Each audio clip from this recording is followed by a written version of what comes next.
Hello friends, welcome to the next video. In this video I want to talk about something very important, which is the angle of your snare. You may not think this is important, but it's very important. Okay, before we get started, I want to thank everybody again for the super thanks and buying the book Paradiddles and the Magic Sticking, and I really appreciate it. It really means a lot to me that you guys trust me with your drumming. It's something I appreciate very much. Okay, so let's get down to it. I'm here in the studio today, as you can see. We're doing a lot of stuff in the studio, and I just wanted to come out from behind the kit and show you this because it's a very important and personal thing. So as you may know, I am a little bit older than the average YouTube guy here. And the advantage of that is that I got to talk to a lot of guys when I was young that were way older than me. And as a matter of fact, my mom always used to say, "Why you hang around these old guys all the time? How come you don't have friends of your own age, you know?" It was so funny. But I loved hanging around with those cats and hanging out at Pro Drum Shop and listening to story after story after story, and about so many things, you know. And one of the things was the way that we used to angle the snare back in the 30s or 40s. I mean, you've seen those pictures probably, how drastically angled the snares were back then. I even saw one guy actually in person. He used to play like this, just with his knee right under the snare, and he had this like really strange posture, almost like he was like on top of the drums like this. Really incredibly strange, but it worked for him. So as you may notice, I have my snare, or pad in this case, angled downward in a downward position like that. I think a lot of guys like Buddy and Louie and a lot of guys used to do this, and if you think about it, it makes perfect sense. Now let me start out by saying this: every drum in the percussion world, as far as like percussion, hand percussion, djembe, tablas from India, djembe from Africa, many other African instruments except those you play on the side, conga, bongo, all of those percussion instruments that have been around for thousands of years, whatever, have this downward angle like that. Now, why is that? It's because when you play, this angle fits perfectly with your body. Ergonomically, it makes total sense. If you notice, just the line of my arms and the sticks is pretty consistent with the angle of the pad in this case. Okay, so facing down like that makes a lot of sense ergonomically. Now, it also makes a lot of sense for the rebound stroke. The rebound stroke is something we've been studying here a lot on the channel. And when you do the rebound stroke, you have this motion that we've been talking about, the choreographies, and they are pretty much in line with this type of thing too. Why? Because you use the best part of the stick, which is the meat of the tip, of the tip of the stick, the center, not the very angle of the tip, which is what you would happen if you did it this way. If you did it this way, you make a strike and you're hitting it with the angle, the tip of the stick, instead of the meat of the stick, right? So that, although it has minimal effects, it does affect the rebound stroke. Okay, so when you're doing your rebound, you see that the stick is perfectly aligned, the meat of the tip, with the surface. Okay, no matter what stroke you do, it's going to be aligned like that. It's going to be parallel to the surface, let's say, as opposed to this if you had it the other way. Okay, so another thing that a lot of guys told me was that back in the day, when rock and roll was starting to come out, playing drums was becoming more and more popular. You've all seen those ads, those old ads from the magazines. Hey, do you want to be famous? You want to get the girls? Buy this drum set. Become a drummer. It's super easy. You'll be famous in no time, right? So I guess people started buying them. But one of the things that would happen is that, people would then take a look at Buddy or whoever, Louie or Elvin even, and they would look and they would see that the snares were tilted down like this. So what would happen? They go and try to play and then hit the rim, right, on this side, right? It hit the rim and not be able to try to compensate by doing weird stuff like this. But then all of a sudden somebody just said, why don't we get rid of the rim and go like this? So now I can access any part of the drum, right? But what happens is, when you do that, you'll see, physically it makes total sense. You're hitting with the angle of the tip of the stick, which makes the sound very different, okay? And also the reaction of the stick off the head, very different. So what I would suggest is really, giving this a try, turning the angle so that the snare drum is, it has this inclination downwards, away from you, this side away, and this side up, okay? So there is that tendency to whack it on the rim if you're not used to it. So a simple exercise to get used to that is this. If you have your sticks in playing position right here, right, you just put the tips of the sticks down on the head, and you lift like this with the tips still on the snare, okay? And looking forward, not downwards, looking forward, you find the rim of the drum by doing this, right? You tilt it like this, the stick on the rim, so you feel where the rim is, okay? Now the reason I want you to look forward is because in drumming, when you're playing, you're not looking at each drum as you strike it. You're not going do do do do do do do do do do, right? You're using your peripheral vision to, hit the to play the drums. So use your peripheral vision in this case to learn where the drum is, where the rim is, and eventually you get used to it, right? And then you can make a stroke, you can do a rim shot, no problem. Right? But at first you have to learn where the rim is. So that's a very, very useful exercise. Right? Because when you tilt down like this, you're going to have a lot of advantages, I think. I used to play like this, right? Tilted downwards, the opposite way, because nobody told me. I just had it like that because I saw all the other guys doing that too. If you look at videos of Vinny or even Ralph Humphrey, all the guys, they used to have their snare like this instead of like that. I think it was just something that happened, But the old guys told me that was the reason, that people wanted to play drums, they wanted to be famous. Imagine that, getting famous playing drums and getting the girls playing drums. What a time, right? Oh my God. And well, that was the problem. They'd buy their drum set, they'd take it home and get ready to play, and then they'd be smacking, they couldn't hit the center. And so they had to, and then finally they just got rid of the rim by turning the snare around. So that's the story.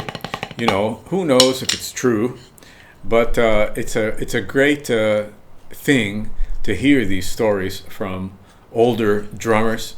Unfortunately, most of the cats that I was talking to back then aren't around anymore, and well, it's a real bummer. I heard a lot of stories from a guy named Dick Burke. He was a great jazz drummer. He was a huge guy, huge. And when he played, he had this, 18-inch kick, and he's a great jazz drummer. But when he was on the stage with the drums, looked like toys. They looked so small compared to him. And he would tell me a million stories. And we used to sit at the Jerry's Deli in L.A. back in those days until 5 in the morning. And he would tell me story after story, and had a million jokes too. But yeah, those days are long gone, and there's not this hang anymore like there used to be. I don't know why. It's a real bummer, because the tradition of drumming used to be very personal,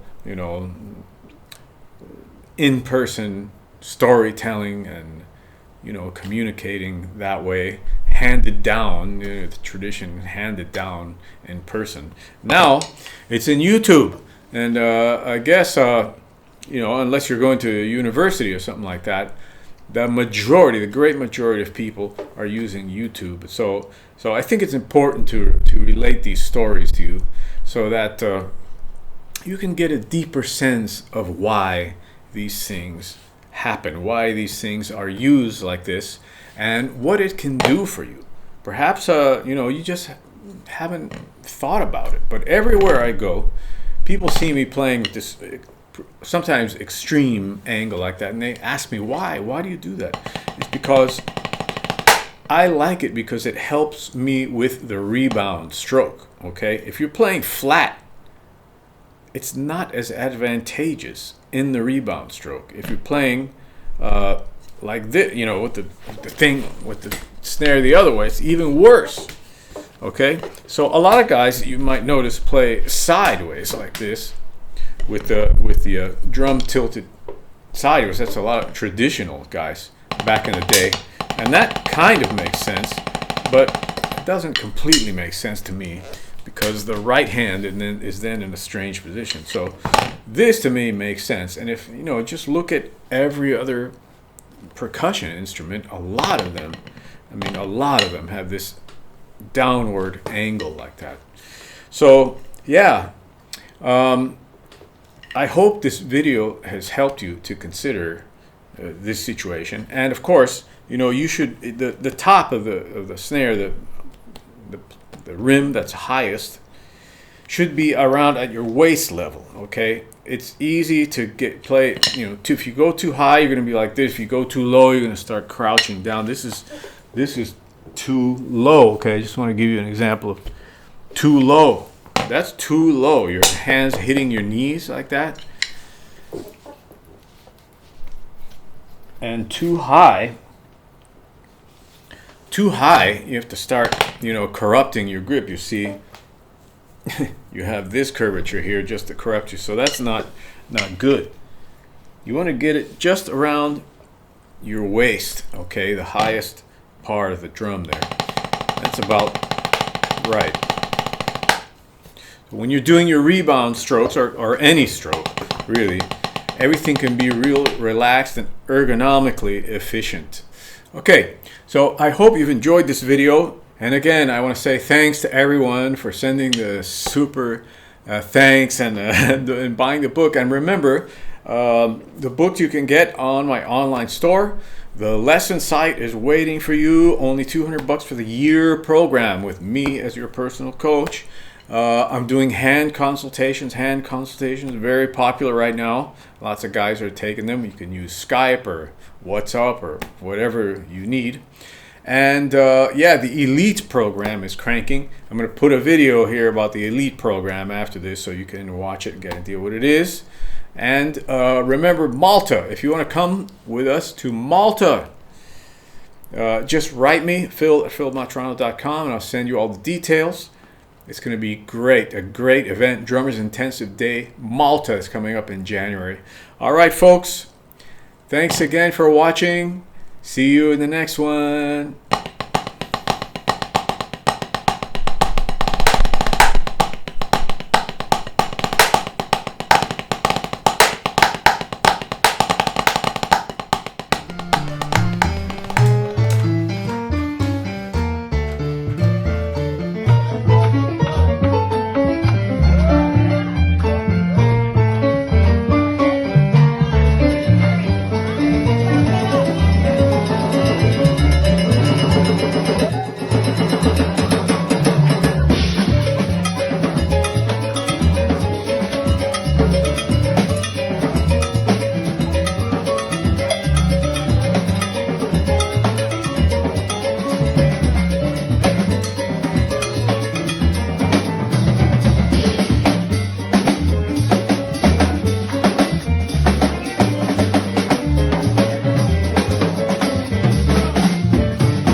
Hi friends, I'm here to tell you about an exciting new program I have on my lesson site. It's called the Elite Program.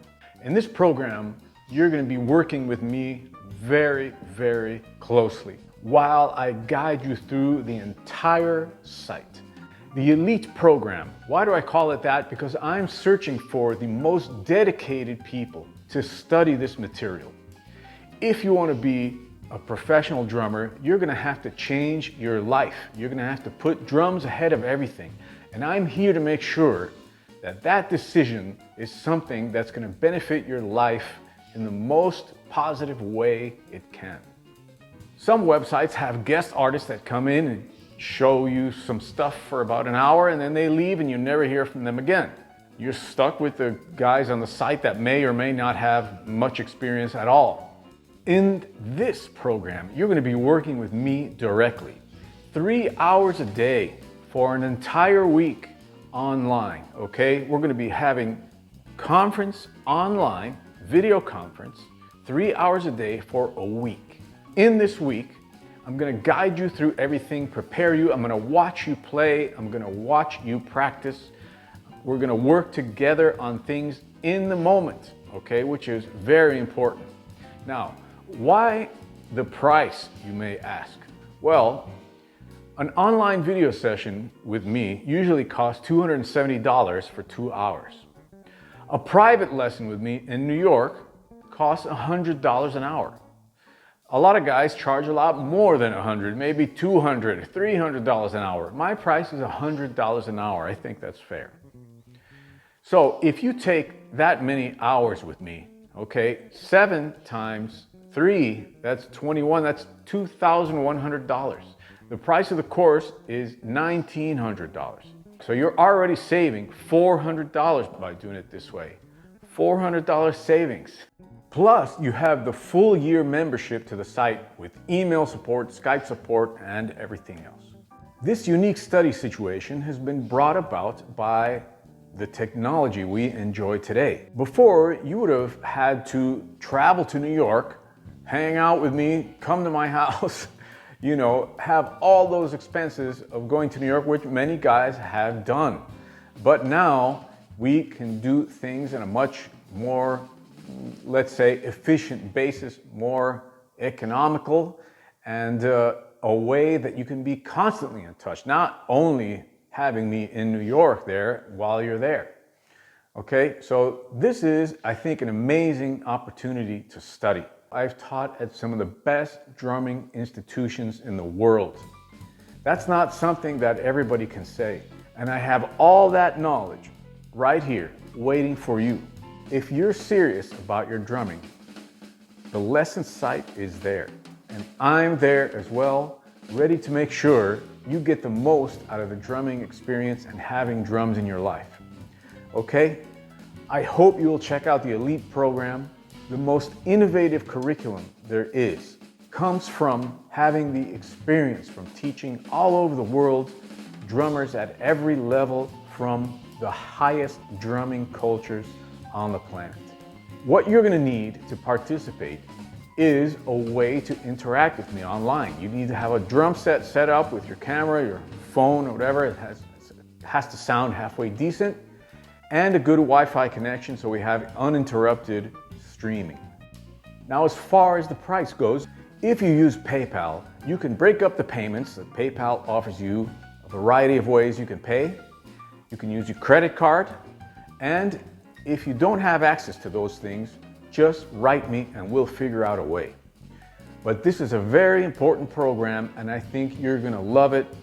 It's not a common opportunity to study drums, so I hope you'll take it and make the best of it. All right, folks, see you on the Elite Program. Peace.